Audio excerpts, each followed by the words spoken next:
Antes de empezar con lo que quiero compartir con ustedes, hay algo que está cargando mi corazón desde la mañana y creo que prefiero contárselos y que podamos juntos orar.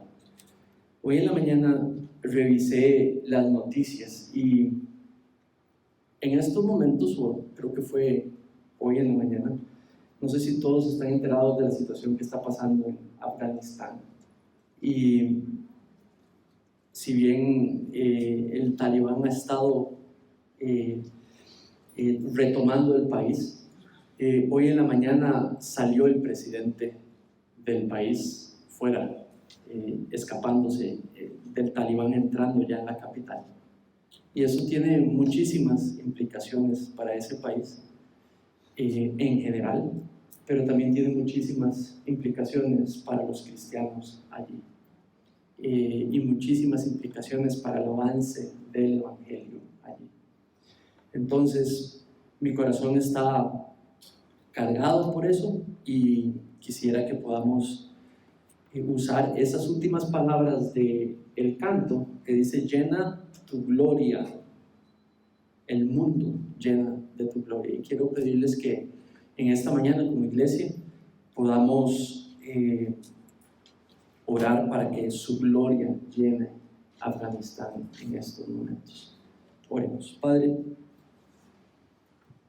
tú eres real, te sabemos real y eres luz. Y hay lugares en el mundo, Señor, donde hay mucha oscuridad.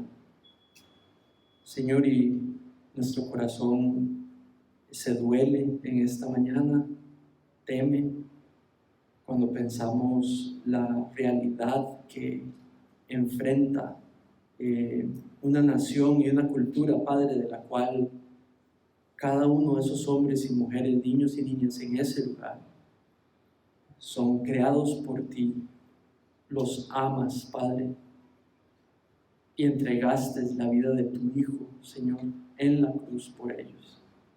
Y hoy esta convulsión política y cultural y religiosa y espiritual que el país de Afganistán, Señor, sufre, no nos declaramos insensibles, Señor, porque sabemos que tu deseo, Señor, es que de todas las etnias que hay allí se levanten personas que se arrodillen a extender adoración como nosotros extendemos hoy, en la libertad que la extendemos. Tu deseo es que de esa nación, donde hay cientos de etnias, Padre, puedan salir de cada una de ellas, Señor, adoradores de tu nombre, Padre. Y por esto, en esta mañana queremos como iglesia orar para que el Evangelio, Señor, siga extendiéndose en Afganistán, para que la luz de Cristo siga siendo irradiada allí.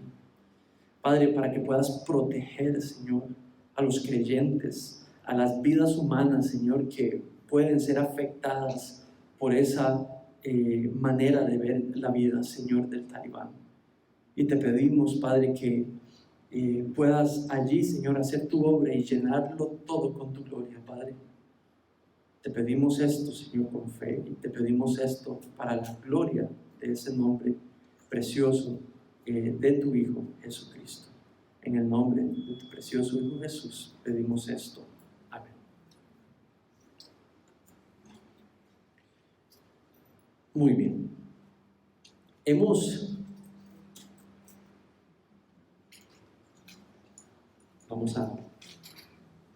Muy bien, estamos terminando una serie, y la serie es sobre la doctrina del perdón. Doctrina es la enseñanza, ¿cuál es la enseñanza sobre el perdón de la Biblia? Y eso es lo que hemos venido estudiando. No hemos abarcado todos los versículos, pero hemos tomado un grupo importante y los hemos expuesto. Empezamos la serie con la afirmación de que uno puede declararse bienaventurado por ser perdonado. Se puede sentir la persona bendecida porque ha sido perdonada. Y pudimos ver cómo, con el ejemplo de David, él expresa una satisfacción, un gozo, realmente se siente realizado porque Dios le ha perdonado sus pecados, sus enormes pecados, y específicamente los estudiamos. Luego pudimos también estudiar cuál es la base del perdón, y estudiamos sobre la cruz. Estudiamos específicamente cómo Dios nos ha reconciliado consigo mismo, y eso es algo que determina la definición de cualquier perdón de un creyente. Porque si Dios nos ha reconciliado consigo mismo, lo hizo gratis, lo hizo no que tuviéramos que pagar algo, pero la relación se restableció de manera gratis, sin merecerlo, y está establecida por medio de Cristo. Pero también Él nos dio un ministerio, y estudiamos ese día cómo el ministerio que nos dio es el ministerio de la reconciliación. Entonces, no hay manera que otra definición de el perdón esté anclada completamente a una responsabilidad que tenemos. Si tenemos reconciliación con Dios, promovamos que haya reconciliación entre nosotros con otros y entre unos con los otros. Ese es el diseño de Dios para nuestras vidas. Por último, estudiamos que si confesamos nuestros pecados, el Señor es justo y nos perdona. Y pudimos entender y estudiamos cómo está el amor, el perdón judicial de Dios por nuestros pecados, pero también el perdón parental de Dios en la relación hijos-hijas. Entonces, la cruz pagó por nuestros pecados. Es el perdón judicial. Un juez que emitió una condena, la ira de Dios está sobre la humanidad por su pecado. Pero el Señor perdonó los pecados de aquellos por medio del sacrificio de la cruz. Y se aplica la bendición del perdón sobre las personas cuando colocan su fe en Cristo Jesús. ¿Tiene sentido? Ese es el perdón judicial de Dios. El pasaje que dice, si confesamos nuestros pecados, Dios es justo para perdonarnos, no está hablando del perdón judicial, pero del perdón de un padre por su hijo, que donde peca, lo que hace es dañar la relación entre ese padre y ese hijo. Pero el Padre le ha dicho a sus hijos, el Padre Celestial le ha dicho a sus hijos que si vienen arrepentidos a Él, confesándoles sus pecados, Él como Padre es justo que le perdona a sus hijos sus faltas. Muy bien. Luego también pudimos estudiar en los estudios bíblicos sobre la naturaleza de Dios. El primer estudio bíblico de la serie vimos que Dios es por naturaleza bueno y que de esa bondad salen dos actividades primarias: el perdonar y el extender misericordia. No podemos cambiar eso de Dios, es simplemente así Él es. Bueno, por ende perdona. Bueno, por ende extiende misericordia. Y es su naturaleza. En el siguiente estudio bíblico de los jueves estudiamos sobre el deseo de Dios, de Cristo.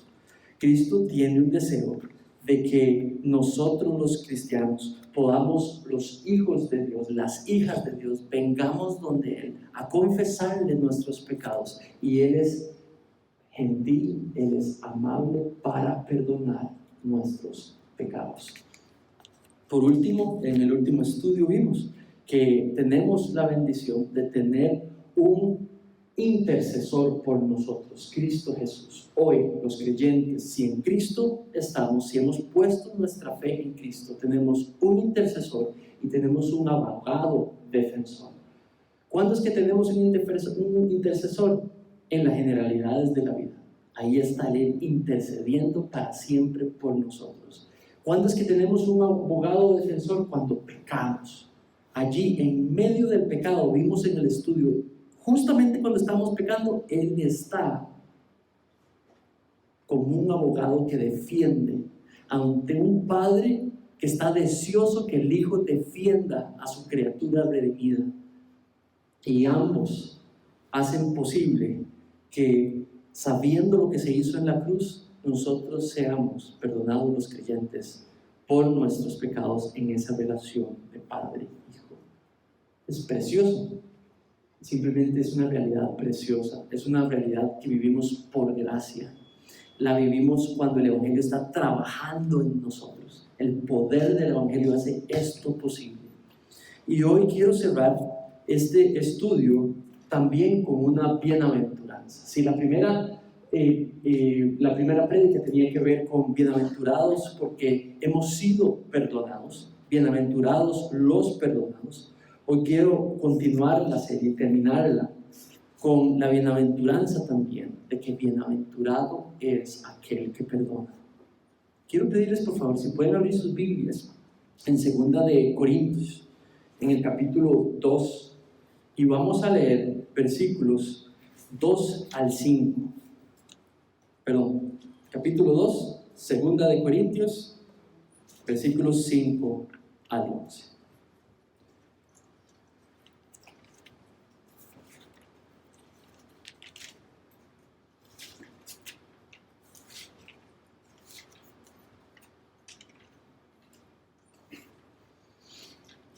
Voy a leer desde la Nueva Versión de las Américas.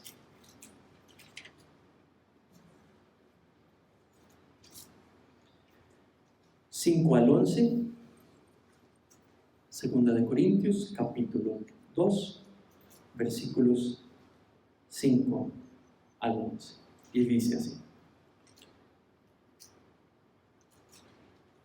Pero si alguien ha causado tristeza, no me la ha causado a mí, sino hasta cierto punto, para no exagerar, a todos ustedes.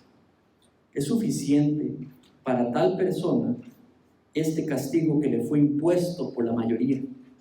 Así que por el contrario, ustedes más bien debieran de perdonarlo y consolarlo, no sea que en alguna manera sea abrumado por tanta tristeza. Versículo 8. Por lo cual, les ruego que reafirmen su amor hacia Él, pues también con este fin les escribí, para ponerlos a prueba y ver si son obedientes en todo. Pero a quien perdonen algo, yo también lo perdono, porque en verdad lo que yo he perdonado, si algo he perdonado, lo hice por ustedes en presencia de Cristo, para que Satanás no tome ventaja sobre nosotros, pues no ignoramos sus planes.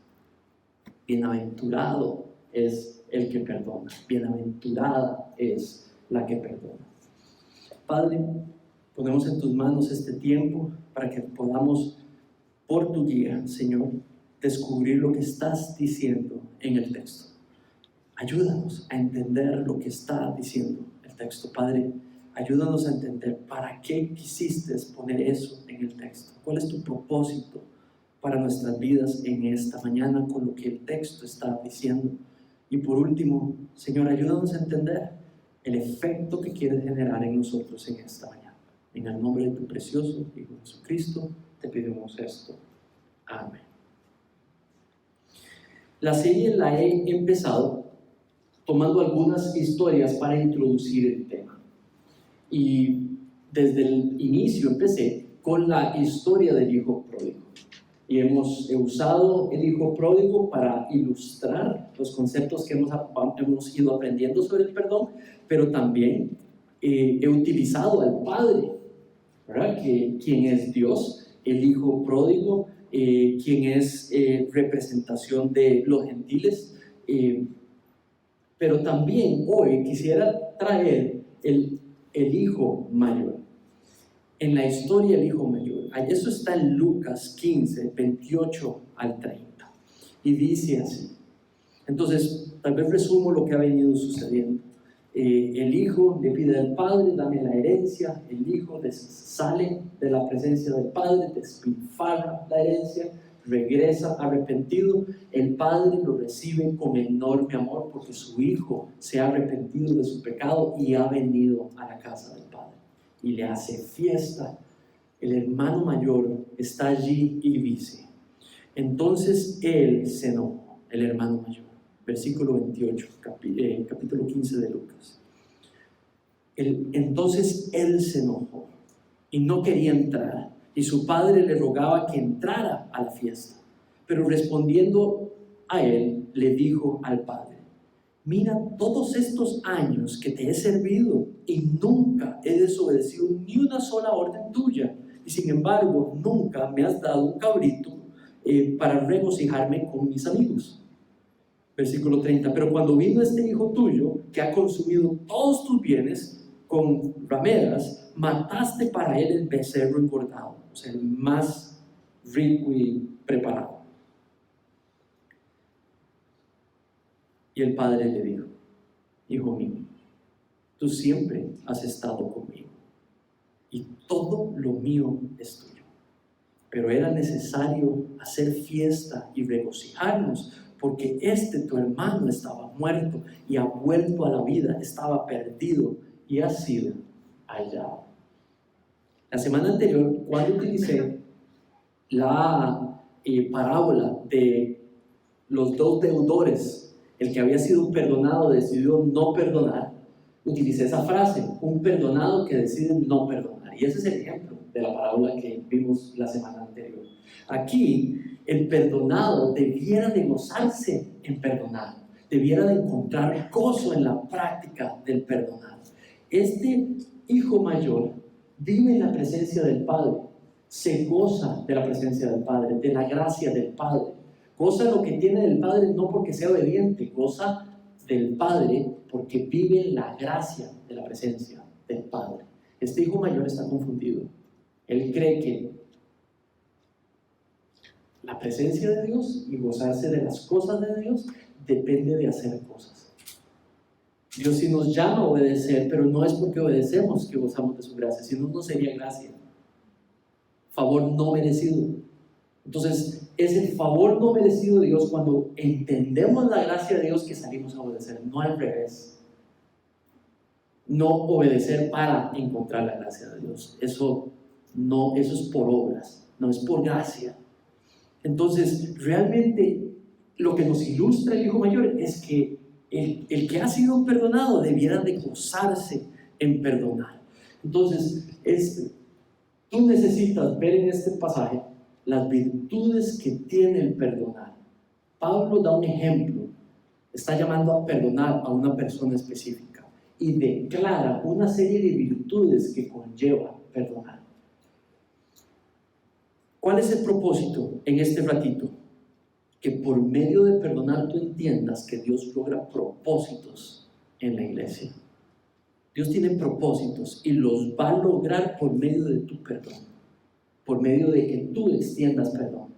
Tiene cosas específicas que quiere hacer en la iglesia, quiere hacer cosas específicas en tu hermano, en tu hermana, en tu papá, en tu mamá, en tu pastor, en las ovejas, en los niños, en los adultos, utilizando no solo el perdonar, pero especialmente la acción que hace el creyente de perdonar.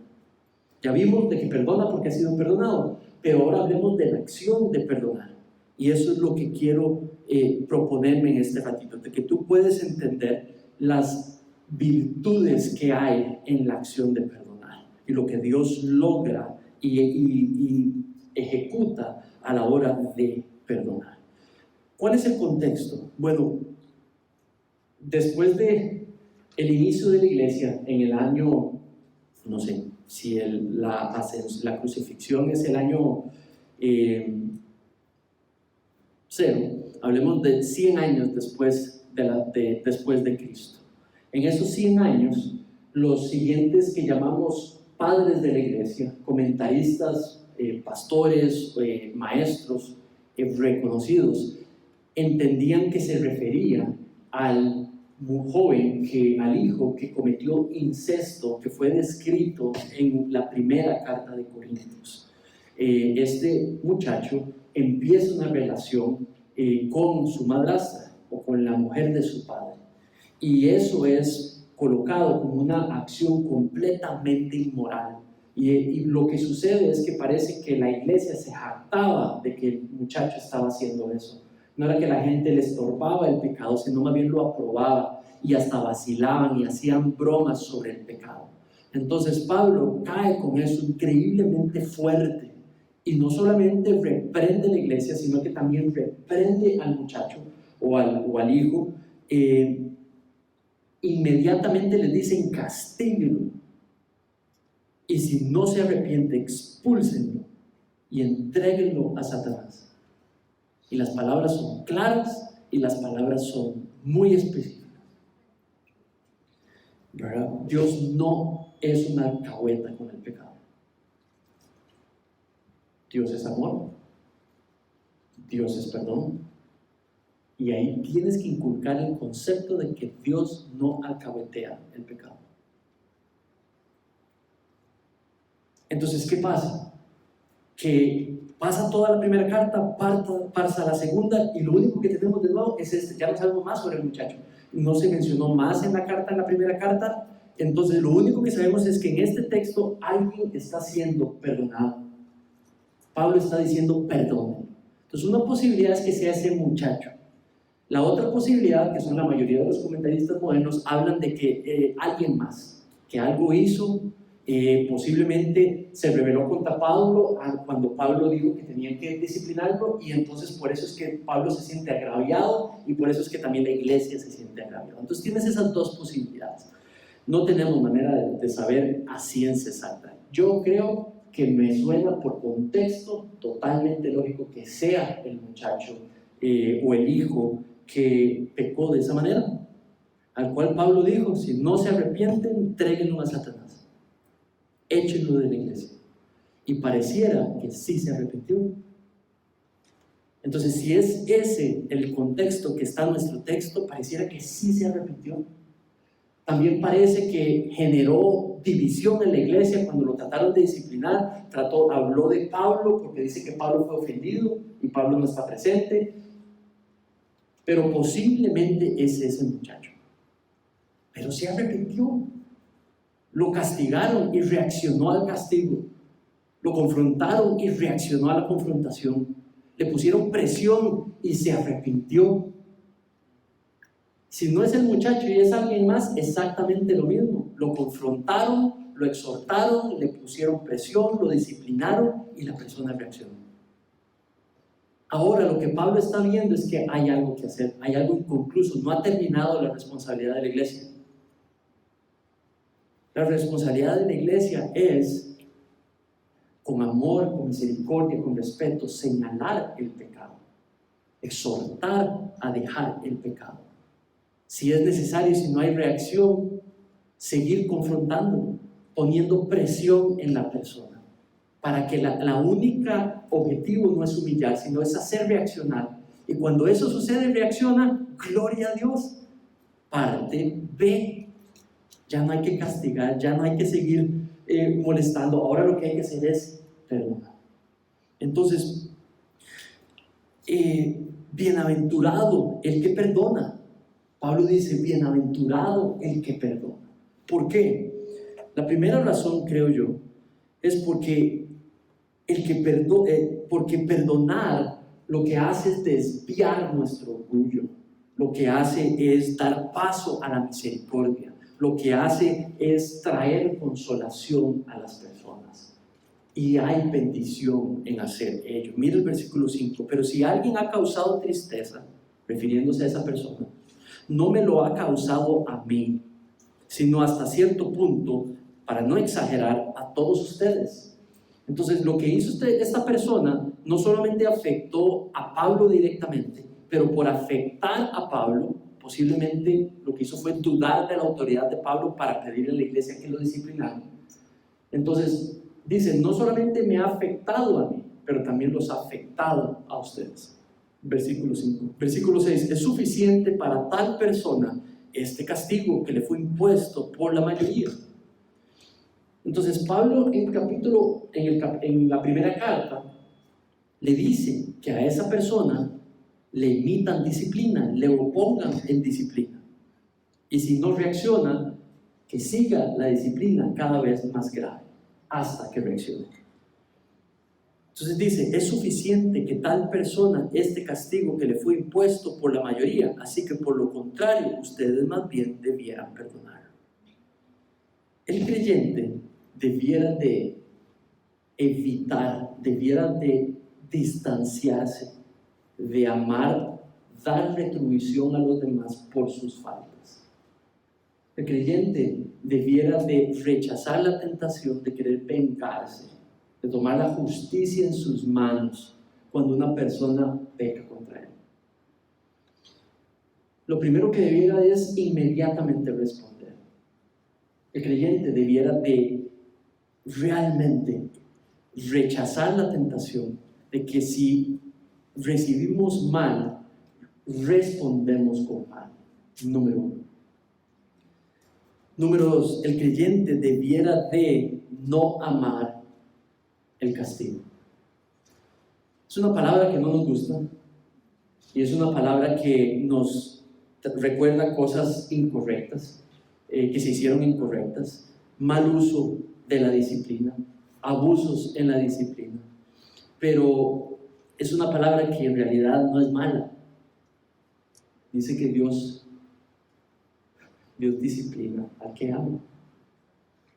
Dice que el padre que castiga, ¿verdad?, extiende consecuencias al hijo por sus hechos que rompen la ley de Dios. Ama al hijo.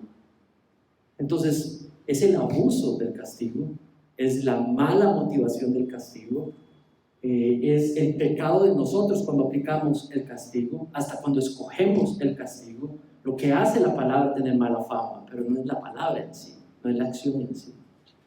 Entonces, Pablo les pidió que lo disciplinaran, otra manera de decirlo, lo castigaran, le extendieran consecuencias, y dice que es suficiente porque se ha arrepentido.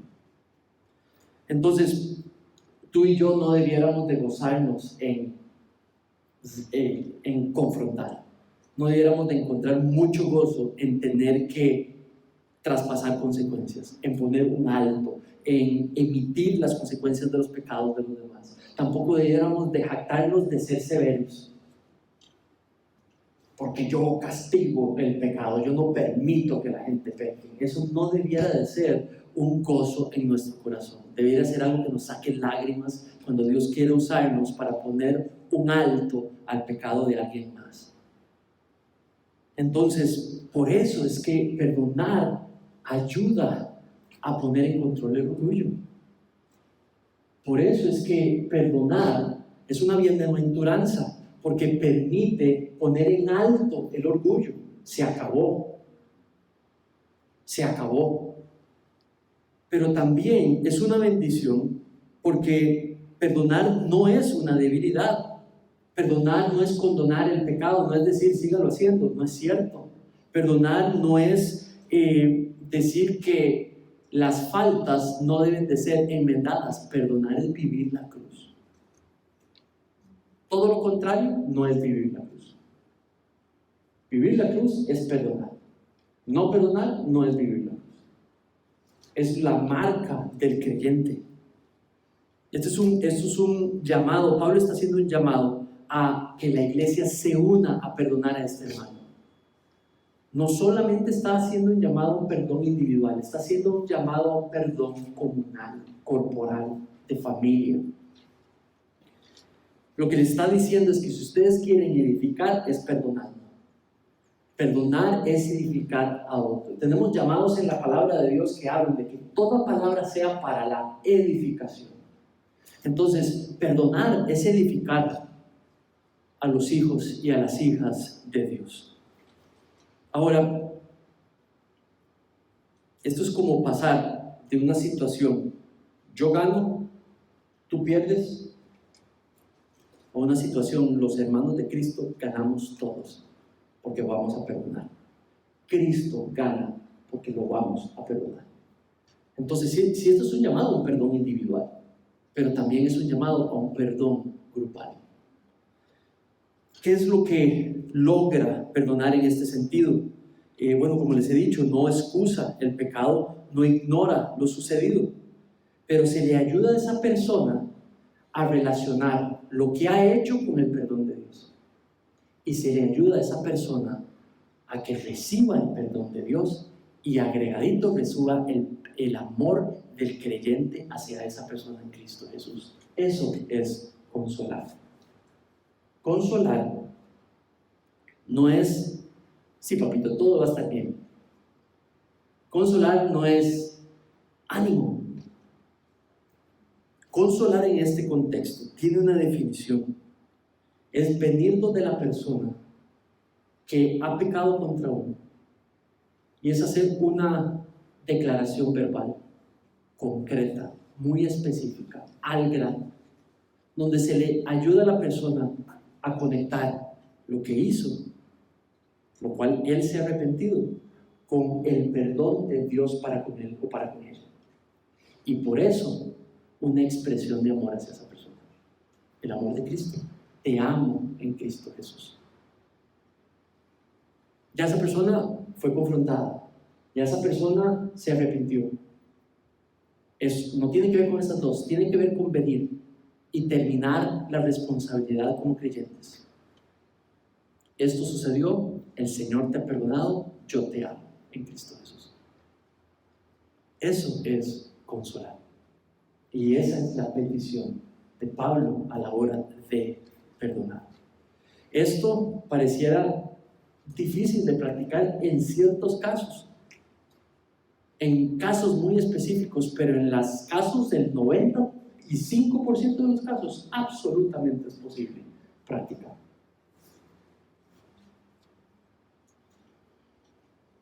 Mira lo que dice Gálatas. Ay, no. Sí, Gálatas. Dice así: hermanos, aun si alguno es sorprendido en alguna falta, ustedes que son espirituales, restáurenlo en un espíritu de mansedumbre, mirándote a ti mismo, no sea que tú también seas tentado. Llevad a uno las cargas de los otros y cumplid así la ley de Cristo. ¿Cuál es llevar la carga? El pecado que cometió esa persona. No son versículos separados. Si en el primero está diciendo, si alguien ha cometido una falta, restáurenlo después de que cometió la falta, se ha arrepentido. Dice, con mansedumbre, la actitud del corazón, sabiendo que usted también es un pecador, mirándote a ti mismo, que podrías hacer exactamente lo mismo. Dice, lleven la carga los unos de los otros. ¿Cuál es esta carga? La carga que tiene que llevar esa persona de recordarse que pecó de esa manera. ¿Tiene sentido? Él sabe lo que hizo, se ha arrepentido y va a tener que vivir con eso. Y entonces nosotros lo ayudamos a que viva con eso, porque ha sido perdonado y le he expresado mi amor. ¿Tiene sentido? Eso es sobrellevar la carga en ese pasaje. No son ideas separadas, tiene que ver con la consolación. Perdonar es parte de la responsabilidad de ser hombres y mujeres que confrontamos el pecado cuando lo vemos. Esa es solamente parte A. Parte B, exhortar, consolar, animar y amar al pecado. Consolar es conectar el pecado hecho con que Dios le ha perdonado. Perdonar tiene que ver, consolar tiene que ver con externarle nuestro amor en Cristo a esa persona. Eso es perdonar. Tenemos que ser moderados con nosotros administrar las faltas de otros. No vayamos a caer en el pecado de los fariseos. Tenemos que tener moderación a la hora de administrar los pecados de otros. Y que nunca nadie tenga que decir que la manera en la que vemos los pecados de los demás es una manera distinta en cómo vemos los pecados nosotros mismos nuestros. Tenemos que ser consistentes. ¿Por qué es bienaventurado? Es bienaventurado porque perdonar lleva a reafirmar nuestro amor en Cristo por esa persona. Mira el versículo 8. Dice, por lo cual les ruego, reafirmen su amor hacia Él. Perdonar es consolarlo, perdonar es decirle algo. Perdonar es reafirmar nuestro amor en Cristo a Él. Estos no son acciones de amor, esto es una declaración de amor. Eso es muy extraño, pero sí, así es. Esto no es de que perdónenlo, ámenlo. Entonces, no sé, voy a orar por él, voy a llevarle comida a la casa, hay que darle ride y lo llevo. Eso está muy bien, pero no es de lo que está hablando aquí. Aquí está hablando de hablar. Dice, reafírmenlo. Voy a usar Colosenses para explicar de lo que está hablando. Mira lo que está diciendo. Entonces, como escogidos de Dios, santos, amados, revestidos de tierna compasión, bondad, humildad, mansedumbre y paciencia, soportándose unos a otros y perdonándose unos a otros. Si alguno tiene queja contra otros, como Cristo los perdonó, así también háganlo ustedes. Pongan atención a ese versículo. Y sobre todas las cosas, dice, de todo lo que he dicho, esto es lo principal. Sobre todas las cosas, vístanse de amor, que es el vínculo de la unidad. Entonces, aquí Pablo está diciendo, reafirmen su amor en Cristo Jesús por la persona que van a perdonar. Bienaventurado el que perdona, porque se puede ejemplificar la expresión del amor de Cristo hacia los demás. Perdonar es expresar nuestro amor en Cristo por aquella persona que hemos perdonado. ¿Por qué es una bienaventuranza? Porque es bienaventurado el que perdona, porque perdonar prueba el carácter de Cristo en nosotros. Mira el versículo 9. Dice, pues también con este fin yo les escribí, para ponerlos a prueba y ver si son obedientes en todo. Administrar la falta de otros conlleva una responsabilidad. Administrar la falta de otros conlleva una responsabilidad de actuar.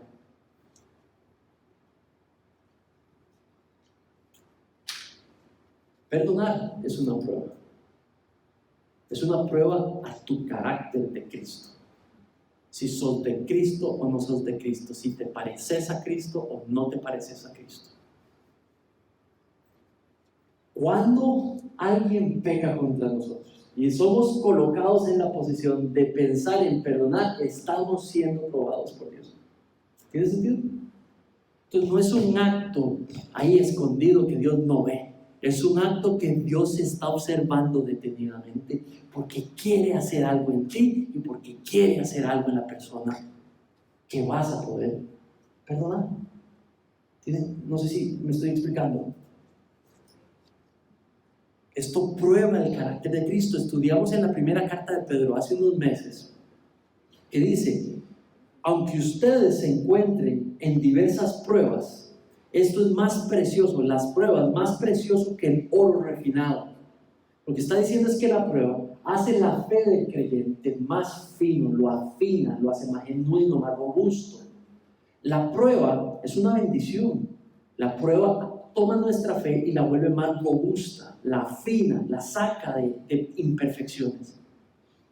Perdonar es una prueba de parte de Dios que si nos dejamos utilizar, si somos obedientes, Él reafina nuestra fe genuina. La vuelve más genuina, más robusta, más sincera, más aplicable, más entera.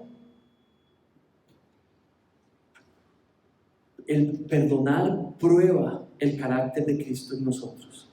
La característica de Cristo era obedecer al Padre. Por ende, si nosotros somos obedientes en perdonar, lucimos más como el Hijo. Reflejamos al Hijo. La voluntad de Dios en nosotros es que perdonemos. ¿Por qué es una bienaventuranza perdonar? Porque perdonar hace madurar a la iglesia como familia en Cristo. Mira lo que dice el 10. Dice, pero a quien perdonen algo, yo también lo perdono. Porque en verdad lo que yo he perdonado, si algo he perdonado, lo hice por ustedes en presencia de Cristo. Pablo está deseando que maduren, pero que maduren juntos. Al perdonar juntos, la iglesia madura como familia. ¿Saben? No sé cómo ha sido tu familia, pero te cuento cómo fue la mía en mi infancia. Entre más nos heríamos, más nos perdonábamos. Entre más nos perdonábamos, nuestra relación se volvía más robusta. La relación es robusta, producto de la práctica del perdón los unos de los otros. ¿Tiene sentido? Ese es el producto de perdonar. Ustedes lo saben, los padres, ustedes lo saben, las madres, cuando perdonamos a nuestros hijos. Como para nosotros lo que se produce es más unión por la extensión de perdón. Cuando ellos nos perdonan nuestra falta, nuestros hijos, y nos dicen que nos perdonan, se genera una mayor comunión. Hay una cercanía mayor. Eso es lo que genera el perdón. Permite a la iglesia, es una bienaventuranza porque permite a la familia de Cristo madurar como familia.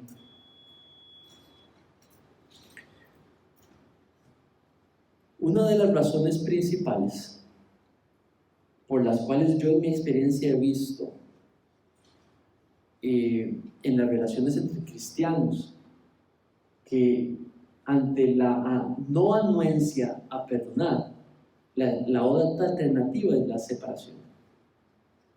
Y eso no permite que ninguna de las dos personas pueda madurar en Cristo, su carácter. Lo que hace que maduren las personas en Cristo, en su carácter, es que se queden juntos luchando por perdonarse el unos a los otros. Bienaventuranza también, porque perdonar cierra la puerta a los planes del diablo de destruir. Mira el 11. Dice, para que Satanás no tome ventaja de ustedes, perdónenlo, extiéndanle en amor, para que Satanás no tome ventaja sobre nosotros, pues no ignoramos sus planes.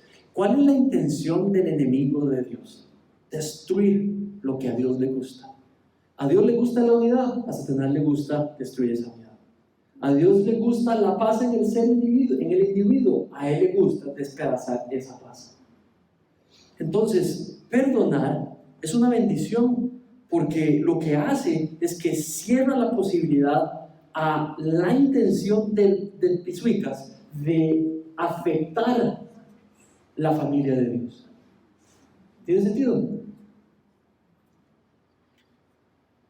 Perdonar es cerrarle las puertas a que pueda destruir lo que Dios ama. Yo creo que lo que Pablo está diciendo, que una iglesia que practica el perdón, Satanás tiene poco poder contra esa iglesia. Sencillo, puntual, poco poder contra esa iglesia.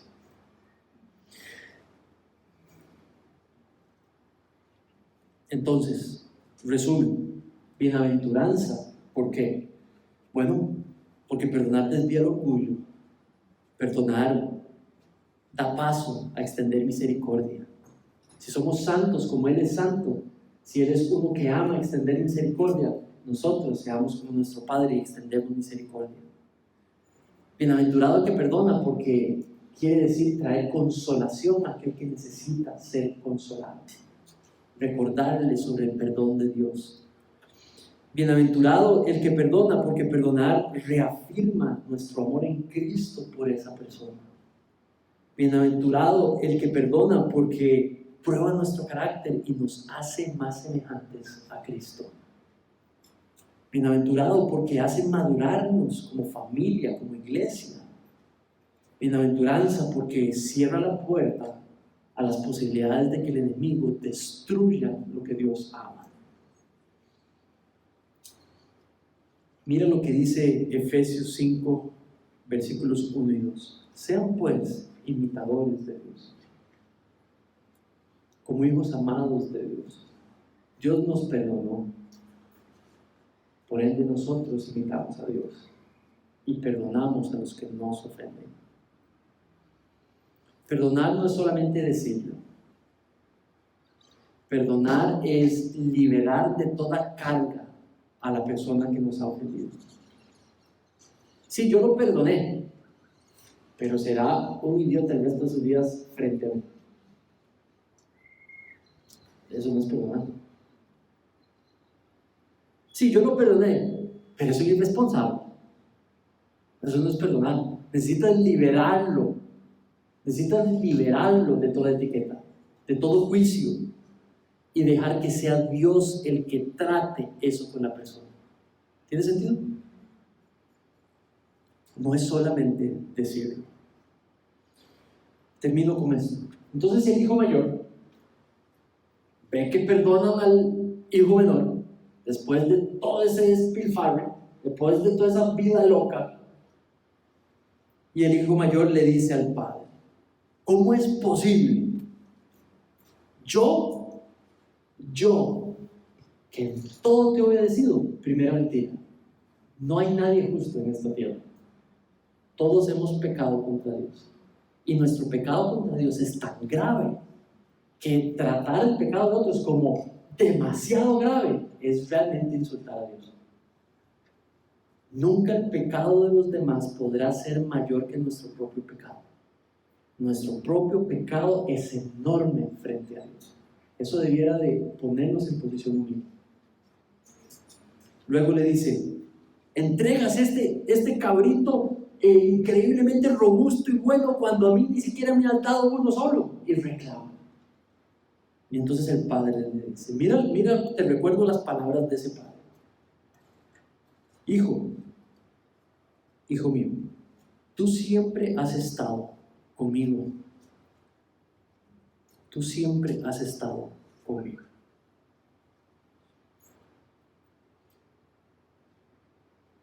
Y todo lo mío es tuyo. Pero era necesario hacer fiesta y regocijarnos, porque tu hermano estaba muerto y ha vuelto a la vida, estaba perdido y ha sido hallado. Una persona arrepentida es un agrado a Dios. Una persona que se arrepiente, confiesa su pecado y lo va a tratar de enmendarlo. Es un milagro, es un regalo de Dios. Entorpecerlo en vez de agrandar esa bendición sería un enorme pecado. Más bien ayudemos a que se exalte esa bendición y vengamos donde aquellos que se han arrepentido para externarles nuestro perdón. Amén. ¿A quién necesitas perdonar? Esa pregunta te la hice a ti. Quiero que pienses, date unos segundos. Quiero pedirte ahí que bajes tu mirada y puedas pensar, de acuerdo a lo que tú sabes, a quién debes de perdonar.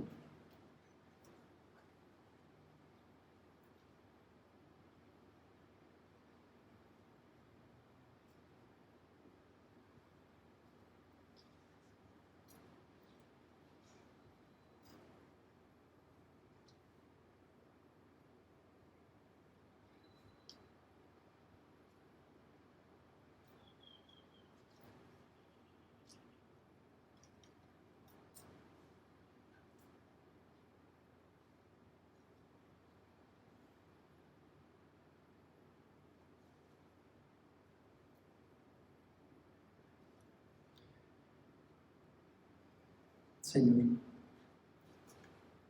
en esta mañana queremos pedirte perdón a ti, Señor, si hemos sido lentos en perdonar. Padre, si hay amargura en nuestros corazones con algunas de estas personas, queremos pedirte perdón y queremos pedirte te lleves esta amargura. Señor, queremos suplicarte que puedas sanar esta amargura, o este rencor, o esta ira, o este resentimiento, o esta dificultad por olvidar. Padre, queremos suplicarte que sea en el poder de tu Espíritu en nosotros, trabajando, que puedas llevarte, Señor, nuestro sentir hacia esas personas. Padre, quiero suplicar que nos permitas ver a esas personas con el amor que tú nos ves a nosotros y a ellos también. Que podamos ver a esas personas, Señor, con el amor de Cristo. Que podamos esperar de ellas lo mejor, por el amor de Cristo en nosotros. Señor, háblanos en esta semana para poder entender a quién quieres que perdonemos y cómo extender ese perdón. Danos sabiduría, prudencia. Ayúdanos a administrar, cómo aplicar lo que hemos aprendido hasta el día de hoy con estas personas en específico. Regálanos de tu sabiduría, Señor. Ayúdanos a discernir de manera prudente cómo extender el perdón. Sabemos que no necesitamos saber si debemos perdonar o no. Ya lo hemos visto. Quieres que perdonemos. El cómo extender ese perdón y el cuándo, Señor, extender ese perdón. Ayúdanos y dirígenos en esta persona, en esta semana. Padre, protégenos de la tentación, del procrastinar, de la pereza. Sana nuestros corazones y ayúdanos a encontrarnos obedientes a tu palabra para tu gloria. Señor, quiero pedirte por esta iglesia, por cada miembro de la iglesia. Señor, para que nos ayudes a vernos los unos a los otros con mucho más misericordia. Que nos ayudes a volvernos profesionales, rápidos en el perdonarnos, lentos en el juzgarnos, lentos en el enojarnos, rápidos en amarnos para tu gloria. En el nombre de tu precioso Hijo Jesucristo te pido esto.